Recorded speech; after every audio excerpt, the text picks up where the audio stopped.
Hey, Evan here, back again with another video. So before we wave bye to the dumpster fest that is January, let's look at the 3 worst films that came out this month. If you don't know this, January is where studios put their garbage out for the year.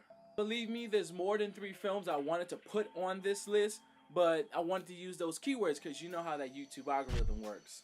Alright, coming in at the number 3 spot is The Bye Bye Man.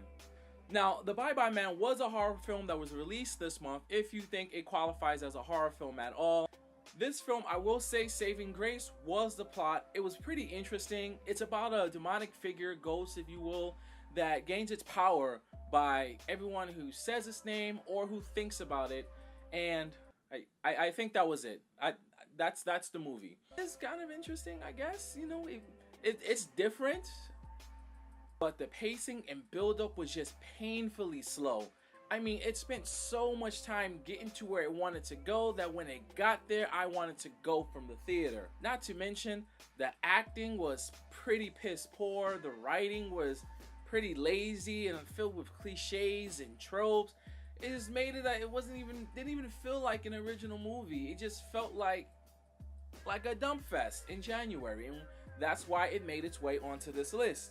Alright, coming in at the number 2 spot is Underworld Blood Wars.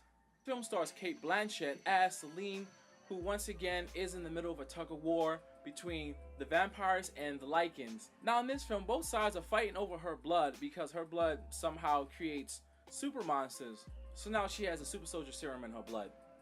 If you've seen other Underworld films and you've kind of liked them, you would have probably liked this one too. If you've never seen an Underworld movie and you saw this, you probably wouldn't have thought much of it. I've watched the previous film, so I wouldn't say that this was the worst film in the franchise. I'll give it that at least, but it's just a lot of the same thing over and over again. She's there's a plot, vampires are traitors, they're like the Sith of this world. They can't keep an organization together because they're all backstabbers. Who would have thought that you couldn't trust a vampire? And Lycans are there too to drive up the CGI budget. There's a point in the film where a character becomes so stupidly overpowered that it would solve all problems if they just did what they had to do already and just get the plot out of the way. But no, we have to keep going. They have to have some kind of restraint to not use their power to finish the plot, but you know, just because you have to keep those seats. What it does do is sums itself up really quick. It seems like an effort just to get the series over and done with. Alright, that's a wrap, y'all. It was good. It was fun. I'm out of here. Which isn't a bad thing, because I'm glad that this series is done. Although it wasn't a bad series, I guess it just felt a little drawn out at this point. And last but not least, we come to the conclusion of January with Resident Evil, the final chapter, or what I like to call it, Resident Evil January Special Edition.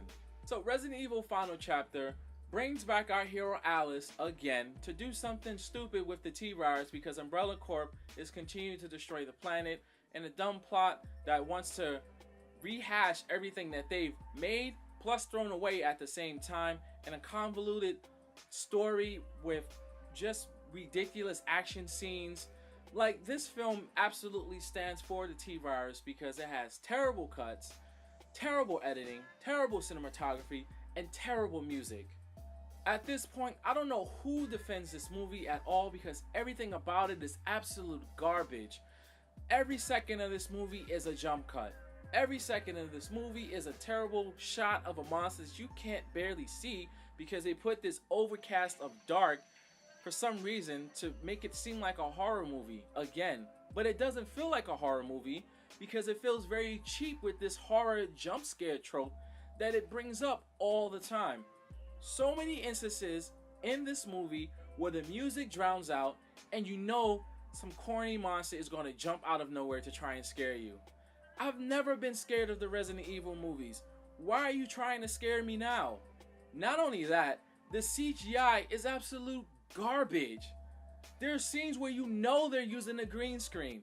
If I can tell you're using a green screen and you're a multi-million-dollar film, you done fucked up. I will say this though, after the first 2 Resident Evil movies, I stopped caring about the franchise completely. Like, I knew when this movie came out, it was going to be a shit fest. I saw the trailer and knew it was going to be shitty.